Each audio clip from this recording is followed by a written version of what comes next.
Now, I'm an honest guy. I like to tell the truth. So you might imagine that I'm not a writer. I'm not that creative. So I did not create these stories. It was my friend ChatGPT because I'm a busy guy. I need to save time where possible. Hello, everybody, and welcome back to the podcast. I'm Lewis, and it's a pleasure to have you here again. And it's a pleasure to be recording another podcast because, maybe it's some kind of therapy. Maybe me speaking in front of a screen and a microphone with myself in my flat, all alone, knowing that at the end of the day, when this is released, somebody's going to listen to it. I guess this is some kind of therapy. A lot of people say that men nowadays, we don't open up. We don't share our feelings. We don't speak, full stop. And, well, by having this podcast, I suppose I'm changing that, at least in my own case, because when I'm not recording this, I'm not that chatty either. I don't speak that much, because I speak so much when I'm working, then when I finish work, I am zen. I'm chilled. I'm very, very relaxed. But anyway, enough of that. First of all, let me know, how are you today? And what's the weather like over there? And also, whereabouts in the world are you? I'm not bad today, even though I've got a little bit of a sore throat, but it's nothing major. And, well, the weather today is cold and it's cloudy and I can't see the sun, so it's a little bit depressing. But winter, it's coming, it's around the corner, so it is to be expected. And yeah, if you don't know, I'm in Brussels, in Belgium, but I'm English, and my plan in the future is to go back to Spain and live in Spain. But life has many ups and downs. We never know what's going to happen. Maybe I'll end up living in Singapore, or I'll live in Denmark, or I'll live in Uganda. Anything could happen. But let me now focus on this week's topic, and it's a recurring topic that I focused on, I think by now, like 6 months ago almost. But you see, I always check the comments on YouTube very often because I'm always on the application. I'm always using YouTube, so I always see the comments. Then I try to reply the next day or the day after that. While, on the other hand, when it comes to Spotify, where I also post this video and podcast, I only really check the comments at the end of the week when I'm about to upload another episode. And something I've started to realize in recent weeks is that the 2 podcast episodes that I recorded, again, 6 months ago almost, which contained 5 short stories in English, well, I get new comments all the time, which doesn't happen quite as often with other episodes. So that got me thinking, maybe I should do it again. Maybe I should record myself reading out some more short stories. And that's what I've decided to do. So in this episode, I'm going to read you 5 short stories related to completely different topics. Each one contains around 1,000 words, so I guess each story will take 5 minutes, more or less, to read. And then after I've read each one, I'll give you my thoughts, I'll maybe sum it up, and if there are any advanced words or phrases, I'll try to explain the meaning of that as well. So, that's your introduction. I hope you're ready and raring to go and excited to hear some lovely stories. Now, I'm an honest guy. I like to tell the truth. So, you might imagine that I'm not a writer. I'm not that creative. So I did not create these stories. It was my friend ChatGPT because I'm a busy guy. I need to save time where possible. And I actually haven't read these stories yet. So fingers crossed they're good, interesting stories. And then at the end of this podcast, you can let me know if you think that ChatGPT, with the help of my very, very minimalist prompts, is actually a good storyteller or not. We will soon find out. Dun, dun, dun. So if you want to, of course, you can just listen to the stories, but if you prefer, you can read it as well. And that is my way of telling you that I have just shared my screen and I will work through the document as I am reading.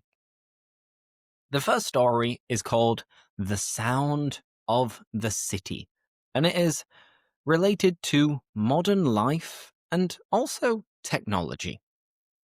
Well, are you ready for story number 1? Let's get started. Liam had always thought of himself as a city person. He loved the noise, the motion, the feeling that something was always happening just around the corner. London's heartbeat was his own. The buzz of commuters, the chatter in cafes, the wail of sirens slicing through the night. It was a constant soundtrack of purpose. Yet lately, the city's rhythm felt offbeat. His phone never stopped vibrating. His inbox refilled faster than he could empty it, and the news seemed to refresh every second. One Friday, after a marathon of meetings, Liam shut his laptop and stared at the dull reflection of himself on the screen. His head ached. His flat felt more like a battery charging station than a home. Uh-oh. On impulse, he turned everything off.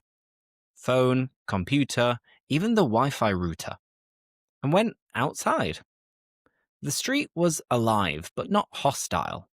Without headphones, he could hear the small details. The scrape of a skateboard, a child laughing, the distant ring of a bicycle bell. It was chaos, but it was real. He wandered aimlessly through Soho and into the quiet of St. James's Park. For the first time in years, he had no destination and no soundtrack. The evening air smelt faintly of rain. He sat by the lake, watching the ripples spread from a passing duck, and realized how long it had been since he had noticed something as simple as that. He thought of the thousands of hours he'd spent staring at screens, messaging people he rarely saw, scrolling through headlines that vanished as quickly as they appeared. He had mistaken connection for connectivity. As the night fell, he walked along the Thames. The skyline shimmered in the water, fractured by movement, like a memory trying to hold itself together. He took out a small notebook, a gift he'd never used, and wrote one line. Silence is empty. It's full of things worth hearing. When he finally turned his phone back on the next morning, it vibrated violently with missed calls and messages. He smiled, answered only one, and left the rest unread. From then on, every Sunday became offline day. His colleagues called it eccentric. He called it balance. And slowly, the city stopped sounding like noise and started sounding like music again. That's it. That is story number 1. And I think it's a pretty nice story. I think it's quite a meaningful story as well. And I think it's something that makes us reflect. It makes us ponder. It makes us wonder if we are too addicted to technology. It makes me think that maybe I'm always checking my phone. I'm always sat here in front of a screen, and I should get outside without any connection and just take in the little things. I don't know if you have a similar feeling, if you agree with what the story is saying, and you agree with what Liam had been going through. Because I've mentioned quite a few times on this podcast that I like to go out for a walk, and sometimes I need to go out for a walk. But when I do, I'm always listening to something, like a podcast, or I'm checking emails, messages, bank accounts, all of these kind of necessary yet unnecessary things. And yeah, this is a message to myself that perhaps I should take Sundays off. And on Sundays, I just turn off my phone and I disconnect and I don't answer any messages. It seems like a good initiative and a good thing to, well, put into action, but I doubt I'll actually do it. I probably won't do it. But if you are able to do it, then good for you. I hope it works for you. Now, let me pick some random words and phrases that I reckon are kind of advanced and easy to explain. So, first we have commuters. And commuters are people who, well, travel from home to work and back, often using public transport. This is your commute. Another thing to review is, well, to stare. Liam shut his laptop and stared at the dull reflection. If you stare, it means you fixate your eyes on someone or something. After that, let's go over the phrase, which is ripples. Watching the ripples spread from a passing duck. A ripple is that kind of line that is in motion that you see in water when there is a duck or any kind of big fish or a boat. You'll see these ripples, these lines in the water. After that, we can review the verb vanish. Scrolling through headlines that vanished as quickly as they appeared. To vanish is a nice alternative to say disappear. It vanished. And I'm going to pick one more word to review, which is eccentric. So his colleagues accused him of being eccentric. An eccentric person is someone who's a bit bizarre, a bit strange, a bit weird. And yeah, they're not following the norm. They're not like sheep following a crowd. They're a bit eccentric. And that's it for the first story. Let's keep going. And now I'm going to read the second story, which is titled The Garden Keeper. And the theme is all related to nature and self-discovery. So maybe, just maybe, it will be similar to the previous story. Let's find out. Maybe all of these stories are very philosophical. That would be interesting. So, here goes. When Amelia inherited her grandmother's cottage, she also inherited the wildest garden she'd ever seen. The grass came up to her knees. Ivy choked the fences, and weeds burst through the cobblestones like rebels refusing to surrender. She stood in the middle of it all, overwhelmed and fascinated. The neighbors suggested hiring a gardener, but Amelia refused. Her grandmother had always spoken of that garden as something alive, not a problem to be solved. So each morning, before work, Amelia spent one quiet hour outside, pruning, digging, untangling, discovering. At first, it felt hopeless. Her hands blistered, her back ached, and the earth refused to cooperate.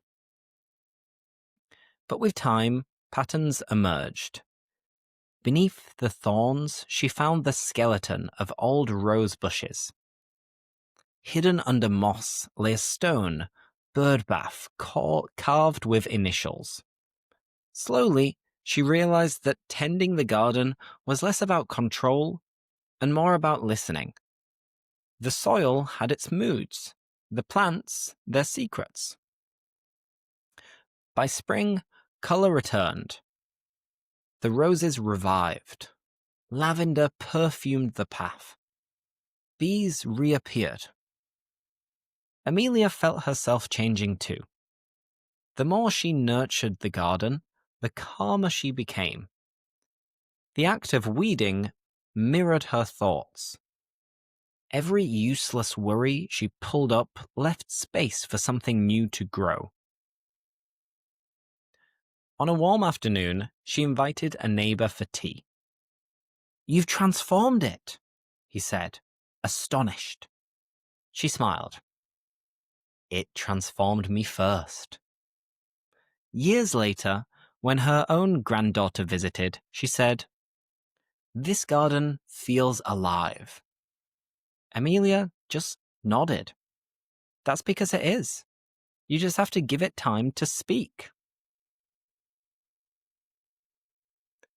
And that's it. That is the second story, which is kind of a metaphor and a story all about nature and the fact that nature will always find a way to survive. And nature is constantly in evolution. It's constantly changing. Whenever you're looking at any plants, any grass, all the things you can see in a park, it's always changing, growing, dying, reviving. And this makes me think of when I go on my walks, how different the same places look from one season to another. In winter, how cold and empty everything feels. How dark it can be. There are no real flowers in sight. But then, as winter passes, you move into spring, and you see all of these flowers, all of these plants, they're blooming, they're flourishing, and everything is coming to life again, and you begin to see insects returning as well. Then, for summer, it stays beautiful, colorful, usually green if you live in a place where at least it rains quite a bit. And then now, as I'm recording this in October, autumn is here, and the leaves are falling, and the leaves are getting like dry and crusty. And as they're falling, they're also changing into different colors as well. And this is, well, Mother Nature. It's always evolving. It's always changing. So that's what I think about this story. And let me just recap some words that are easy to explain, because here we have lots of specific words related to the environment, gardens, and nature. So I can't review all of them. I'm going to pick 5. And I'll begin with cobblestones. Cobblestones. So this is a type of floor or ground that you'll have in some villages or cities where you have individual stones that are put together on the road, and when you're driving over it, it's bumpy. Or if you're cycling over it, it's very bumpy because you have lots of individual stones that are mixed together almost and placed in different areas on the ground. They are cobblestones. Another verb is pruning. She spent a quiet hour outside pruning, digging, untangling, discovering. And to prune is just to cut like the ends of plants or trees. And this is done, well, to make your garden look a little bit nicer, but also to kill the end of a branch and give it new life so then it grows stronger the next season. That is to prune. And in the same paragraph, we have blistered. Her hands blistered.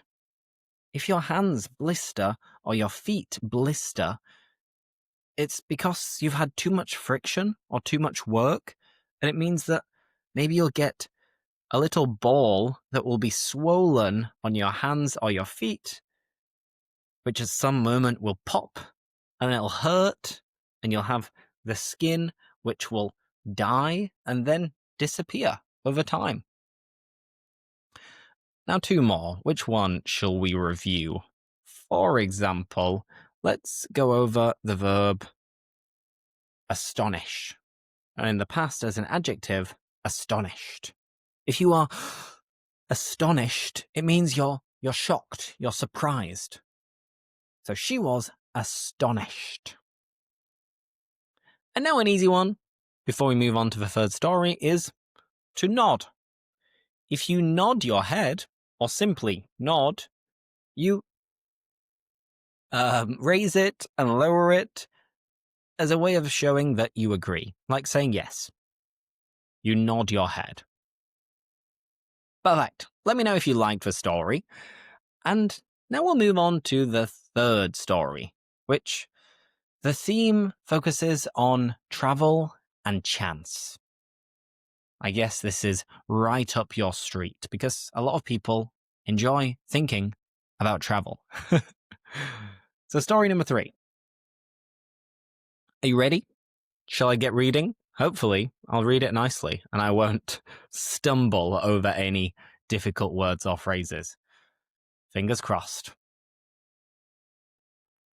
James lived by lists. Grocery lists, to-do lists, 5-year plans. He liked things neat and predictable. But one rainy Tuesday, while scrolling through airline websites, he saw a flash sale. London to Tokyo, half price, leaving the next morning. Before he could talk himself out of it, he clicked, "Book now." 24 hours later, he was thousands of miles away, surrounded by signs he couldn't read and sounds he couldn't identify. At first, the chaos terrified him, but soon curiosity replaced fear. He wandered through neon streets, slurped noodles at midnight, and sat quietly in temples where even the air seemed to hum with peace. Every day, something went wrong. He got lost on the metro, mispronounced words, ordered octopus thinking it was chicken. Yet, somehow, each mistake led to an unexpected kindness. A shopkeeper drew him a map. A student practiced English with him over tea. By the end of the trip, James realized how narrow his world had been. Back home, he'd lived inside routines so tight they'd strangled spontaneity. Tokyo taught him to surrender to uncertainty. When he finally returned to London, friends asked if the trip had been worth it. James just laughed. It wasn't a holiday, he said. It was a reset.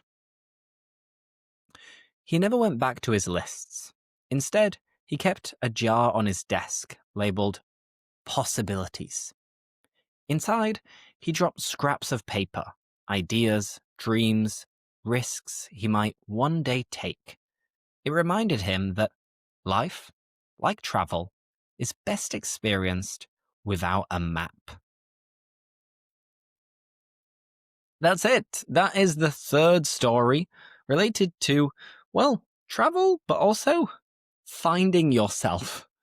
It's a very spiritual story, in my opinion, where James was stuck in the hustle and bustle of his life in London, and he was living by lists, focusing on being productive, doing this and doing that, and one day he decided, after seeing this flash sale, to just, live a little bit, take a risk, mix it up, and do something a little bit more out of the ordinary. And it sounds fun. I kind of want to do the same thing now.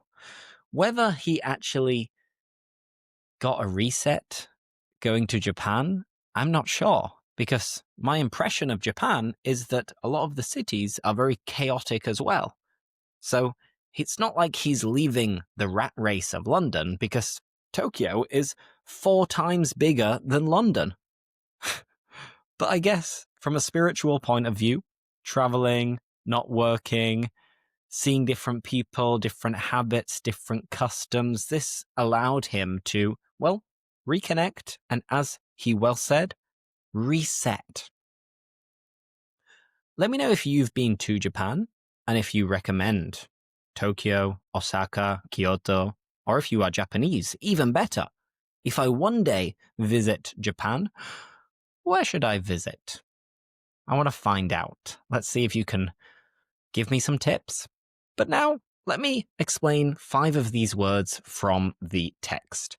And we'll begin with the adjective neat. Neat is the opposite of, well, messy, untidy. And often we use neat and tidy together.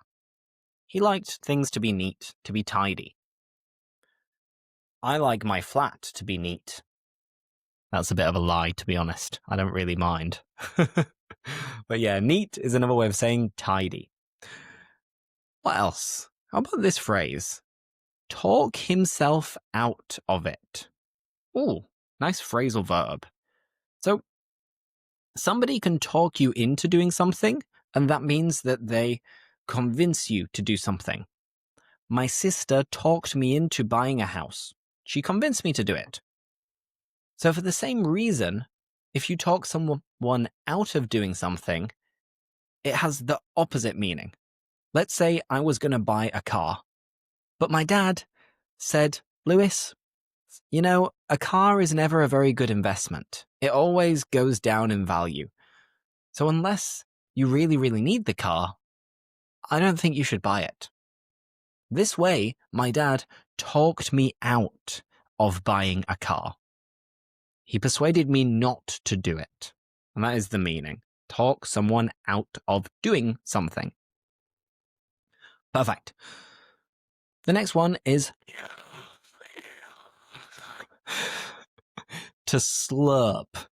If you slurp your food, in particular noodles or a soup, you eat it whilst making a lot of noise.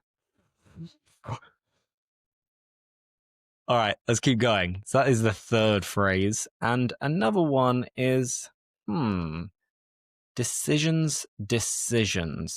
How about, let's go with, I'm not sure.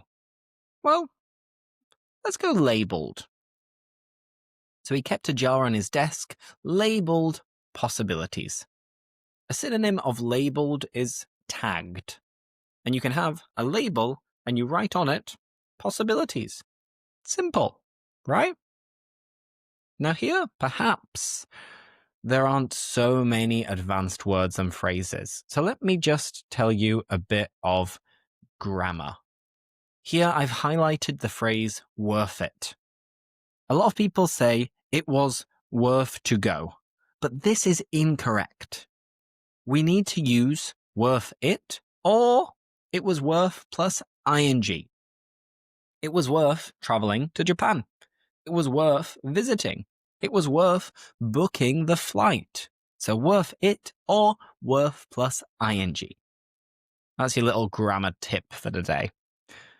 Now let's keep going. Let's move on to story number 4, which is titled The Mentor.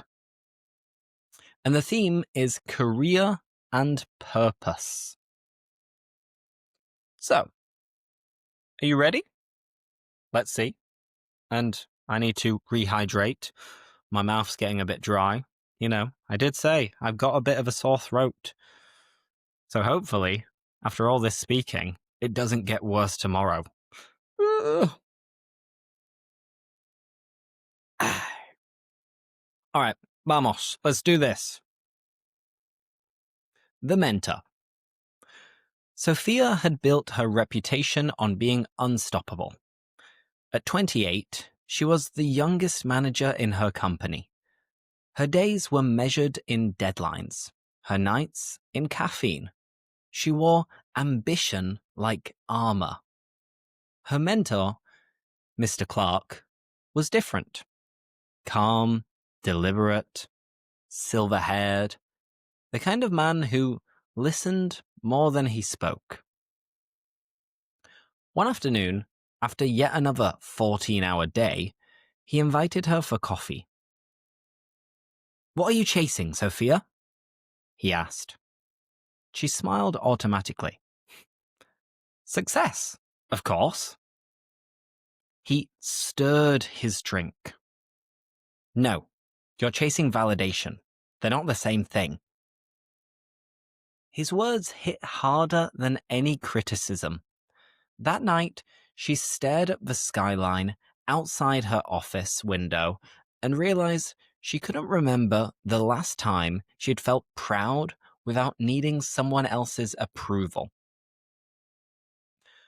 Over the following months, she started to shift. She said no to unnecessary meetings, mentored interns, and rediscovered the joy of actually solving problems rather than impressing people. The more authentic she became, the more respect she earned. Ironically, by caring less about it. A year later, she left the company and launched her own consultancy. It was small, chaotic, but hers. She wrote Mr. Clark an email. "I've stopped climbing. I'm building instead." He replied simply, "That's the difference between ambition and purpose." That's the story, short but sweet, about the mentor, and yet again about someone, let's say, changing their priorities, rediscovering what really matters to them, and, well, I guess it is one of these issues, dilemmas, decisions that we all have nowadays, where you need to weigh up what really matters. You need to choose what really matters for you. I'm not sure if you are a bit of a workaholic and you're constantly chasing something, working overtime, long hours, being sleep deprived. I know I'm personally, I'd say, quite good at maintaining a good work-life balance. So despite being my own boss, I do make sure that I don't work too much at the weekend and I have time off, and I try to be productive and work smart rather than long hours. But there are lots of people who, ironically, work for a consultancy firm and they're always trying to impress and scale up and climb the corporate ladder, which is a nice business English idiom, to climb the corporate ladder, which means basically to get promotion after promotion until you reach a role of, let's say, responsibility, seniority, and importance. And in this case, Sophia decided that she preferred things that are maybe less materialistic and more related to her own well-being and her own personal goals and happiness, which I think is a good message for everybody, to work for yourself and work for your own happiness rather than pleasing other people. But hey, let's recap some of the words and phrases. And Deadline. A really common business English word. A deadline is the time or day when you need to submit a piece of work. If you miss the deadline, you could be in trouble. After that, we have, for example, he stirred his drink. To stir is to make like a circular movement of like mixing a liquid. So you can stir your coffee, you can stir soup, or you can stir, I don't know, a cup of tea. Now, a little bit of pronunciation. So the third word is criticism. Schism. Note here that we have two syllables. Ism. And we have similar words like racism, multiculturalism, vandalism. I'm sure there are more, but I can't remember. So the ISM in English, when you pronounce it, it is with two syllables. Ism. Hope that's clear.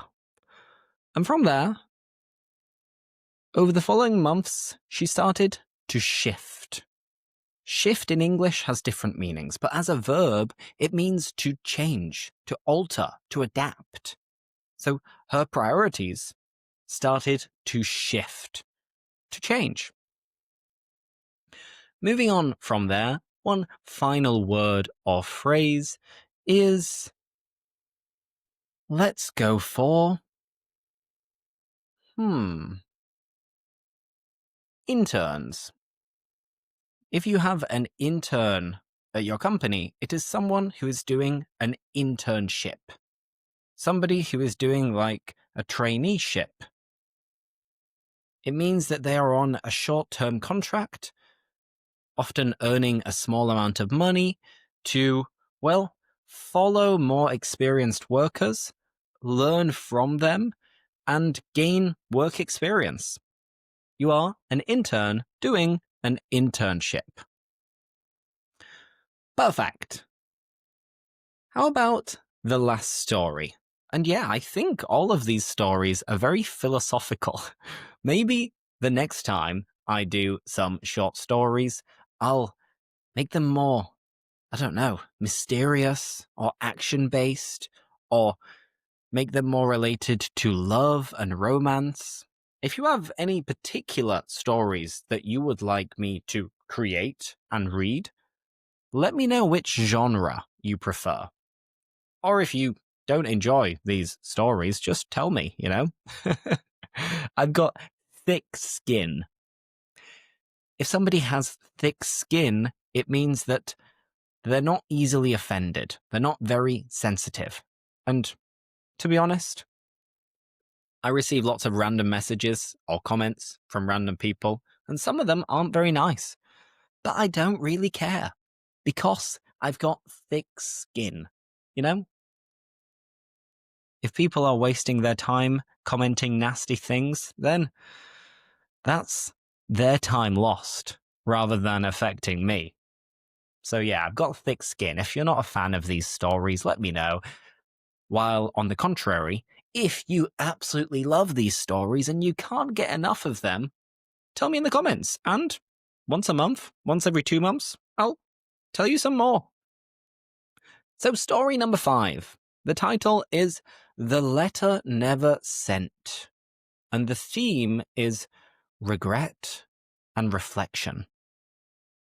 So here goes. Eleanor was sorting through the attic when she found it. A yellowed envelope addressed to Tom, dated 1984, written in her own handwriting. Her pulse quickened. She sat down on an old trunk and opened it carefully. The letter was a confession of love she'd never sent. Tom had been her closest friend, the boy who'd made her laugh until she cried. The day before he moved abroad, she'd written everything she couldn't say out loud. How he'd changed her, how terrified she was of losing him. But she'd lost her nerve and hidden it away. Now, decades later, she read the words with trembling hands. The ink had faded, but the emotion hadn't. She remembered the smell of rain that day, the ache in her chest as his taxi pulled away, the silence that followed. She had lived a good life. Marriage, children, career. Yet part of her still wondered what might have been. Not regret exactly, more a wistful curiosity. She walked to the window. Outside, the same oak tree stood where she and Tom had once carved their initials. She smiled softly and whispered, "We were so young." Then she folded the letter, tied it with a red ribbon, and placed it in a box marked Memories. Some stories, she realized, don't need endings. They just need acknowledgement. As she closed the box, she felt lighter, as if she'd finally posted the letter. Not to Tom, but to herself. A reminder that courage isn't always about what you say. Sometimes it's about forgiving the silence. That's it. Story number 5, The Letter Never Sent. And just as I was telling you that maybe I could make some more romantic or love-related stories, here we go. It appeared. So, yeah, that is Eleanor when she was sorting through her attic. And, well, it's a beautiful story. It almost makes me think of the famous Hollywood film, The Notebook.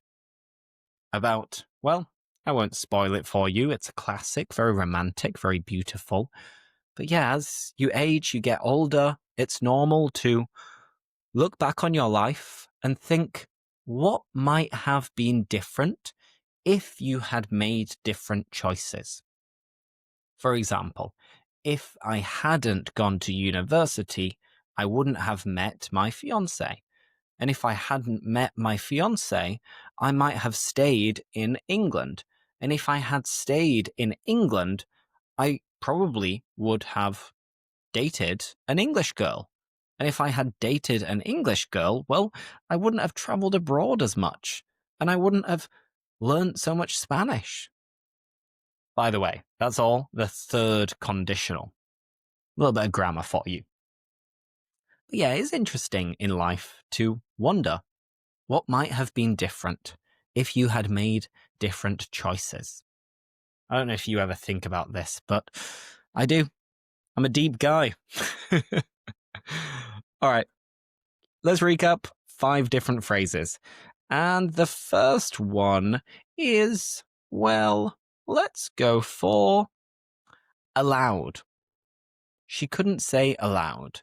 And the reason I've chosen this is because naturally, when I was reading it, I said out loud. And out loud and aloud are synonyms. They have exactly the same meaning. From there, in the same phrase, we have, but she'd lost her nerve and hidden it away. If you lose your nerve, it's like you chicken out. You lose the courage. You lose the ability to see something through and do it until the end. It could also be in sport. If you panic and you lose the ability to do something, you lose your nerve. Next, another verb is trembling. She read the words with trembling hands. If you are trembling, you are shaking. So she was trembling. She was shaking. Now, phrasal verb, pull away. The ache in her chest as his taxi pulled away. So if a car pulls away or a taxi pulls away, it means that it grows in distance. Like it starts driving or starts speeding up and becomes further from you. So his taxi pulled away. It started driving and went off into the distance. And the fifth and final verb or phrase I'd like to review is carved. So she looked at the oak tree where she and Tom had once carved their initials. To carve is to use tools to make different words, phrases, designs in wood. So you can carve your name or carve an image into a piece of wood, a trunk, a log, anything like that. And, well, that's it, folks. That's all, folks.